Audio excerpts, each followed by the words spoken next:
Good morning সবাইকে, রিঙ্কুর পরিবারের সবাইকে অনেক অনেক ভালোবাসা। তো দেখো সকাল সকালই কটা জবা ফুলের গাছ বসানো হয়েছে, এখানে সব ফুল উঠেছে। এটা কি ফুল আমি তো জানি না, ও বসিয়েছে। তোমরা যদি কেউ জানো তো আমাকে বলো। আর জবাটা দেখো হালকা অরেঞ্জ, এটা ইয়েলো কালারের, এখনো হয়নি। আর এইটা দেখো পিঙ্ক কালারের জবা হয়েছে।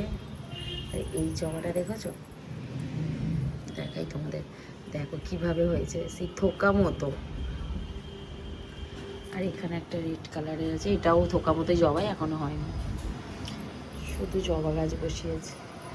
এই জবাটা সবচেয়ে সুন্দর। চলো চা এখানে ফুটছে, সবাই মিলে একটু চা খাওয়া হয়ে যাক, কারণ মাসির কাজটা হয়ে গেছে, ছেলেকে পড়াতে আসবে আন্টি। আবার আজকে সোমবার, কি রান্না হয় নিরামিষ, কারণ সোমবার আর শনিবার আমরা নিরামিষ খাই। দেখাই যাক। চলো চাটা তৎক্ষণ হোক, বিছানাটা আমি গুছিয়ে নিই, কারণ বাবু উঠে পড়েছে, ওই যে পাপার সাথে বক বক করছে, ওকে আবার খাইয়ে রেডি করতে হবে, আন্টি পড়াতে আসবে। চটপট করে বিছানাটা তুলে নিই। আজ বই খাতার কী অবস্থা দেখো, আমি কোথায় রেখেছি। বিছানা ঝটপট করে তুলে নিই। আমার রান্না কমপ্লিট, এখানে ভাত হয়েছে, এখানে মুগের ডাল কড়াইশুঁটি দিয়ে করেছি, এই যে উচ্ছে আলু ভাজা, এখানে পেঁপে ভাত আর কুমড়ো ভাত দিয়েছি, আর একটু শশা লেবু কেটেছি, কারণ আজ সোমবার তো নিরামিষ। লাস্ট হচ্ছে চাটনি, চাটনিটা হলেই আমার রান্না কমপ্লিট। বাবুর স্নান হয়ে গেছে, বাবুর পাপাও চলে এসেছে, ওর স্নান করে পুজোটাও কমপ্লিট করে নিয়েছি। এবার আমি স্নানটা করে নিই। চলো আমার স্নান করা কমপ্লিট হয়ে গেছে, বাবু আর বাবুর পাপা বাইরে বসে আছে, ওদের খাবারটা ভাতটা দিয়ে দিয়ে আমি একটু খেয়ে নিই, একটুখানি ঘুম থেকে উঠে রেস্ট নিয়ে তারপরে ওই বাড়ি যাব, যেহেতু ভোটে আর 2 দিন বাকি আছে, ওখানে গিয়েই থাকতে হবে, কারণ ওর পাপা পার্টি অফিস থানায় দিক যাতায়াত করবে, আর এতবার বজবজে আসা সম্ভব নয়, ও বাড়ি থেকেই থাকবো। চলো ওদের খেতে দিয়ে দিই। এই যে আন্টি পড়িয়ে গেছে, বই খাতা টেবিল বইয়ের সব পড়ে আছে। এই এখানে বসে বসে ফোন দেখছিস, এগুলো গুছাবে কখন? তাড়াতাড়ি এগুলো তুলে নে, চল ঘুম পাড়াবো। আর সর্বক্ষণ ফোন, খেতে বসে ফোন, সবেতে ফোন, কি দেখছে দেখো, ঠিক আছে? প্রীতির ভিডিও, ওর সব সময় এনি টাইম। ও মিঠাইকে বনিকে খুব ভালো লাগে, তাই তো? হুম, সবসময় প্রীতির ভিডিও। চলো এবার ফোনটা রেখে চলো ঘুম পাড়াবো। ফোনটা রাখ, আগে বই খাতাগুলো তাড়াতাড়ি তুলে নাও। 5টা বাজে, ওয়েদারটা দেখো ভীষণই খারাপ, মেঘ করে এসেছে, যেন এক্ষুনি বৃষ্টি হবে। আর পণ্ডিত দেখো, একটা পণ্ডিত কি করছে এখন, এই যে কি হচ্ছে, ম্যাথ লিখছি, তুমি বললে না এটা না লিখলে ওই বইতে নিয়ে যাবে না।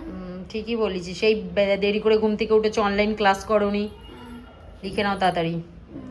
আমি ততক্ষণ খাবার করি। আর কত জামা কাপড় পরে আছে, সবগুলো গুছোতে হবে, কদিন শরীর খারাপ বলে সব পড়ে আছে, তাড়াতাড়ি লেখো। এই যে আমিও বাসন বাসন মেজে গ্যাস ফ্যাস মুছিয়ে আবার রান্নাঘরে চলে এসেছি, ভাবলাম একটু রেস্ট নেবো, কিন্তু বাবু যেহেতু সেই স্কুলের কাজগুলো করছে, অনলাইন ক্লাস করে না, তাই ভাবলাম খাবারটাও করে নিই।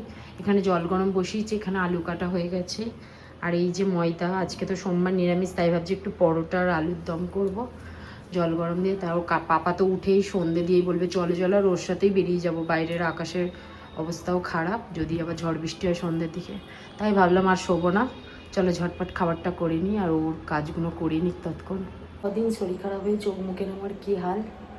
আর ওই বাড়ি থেকে যে খাবার করবো, ওই বাড়িতে অনেক কিছু নেইও, মানে খাবার করার জিনিসপত্র বাজার, আবারও গিয়ে বাজার করবে তারপরে রান্না করবো, ভাবলাম দেরি হয়ে যাবে, তাই বাবু লিখছে, লেখাও বাকি আছে, লেখাটাও কমপ্লিট করে রাখা দরকার, কালকে আবার ওই বাড়িতেই আন্টি পড়াতে আসবে, তাই ভাবলাম যে আমিও তাহলে খাবারটা করে নিই আর শোবো না।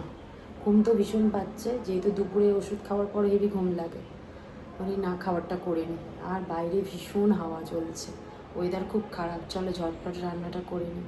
খাবার এখানে রেডি, এই হটপট ধরেই নিয়ে যাবো। এই চালু তো খাবার রেডি, দিনের জন্য যাচ্ছি বলে দেখো সব আমার মুখে মাখা সরঞ্জাম নিয়ে যেতে হবে, কারণ ওখানে শুধু ফেস ওয়াশ আছে, তাও বলি কতটা আছে আমার ঠিক খেয়াল নেই বলে নিয়ে যাচ্ছি সব। আর এই যে আমি গা পা ধুয়ে এসে ড্রেস পরা হয়ে গেছে, চুলটা আঁচড়াবো, একটু সিঁদুর করবো, ব্যাস। চলো অনেক রাত হয়েছে, ব্লগটা আজকের মতো এখানেই, এবার বেরোবো, 8:30 বাজে, ওর পাপা অনেকক্ষণ থেকে তাড়া দিচ্ছে।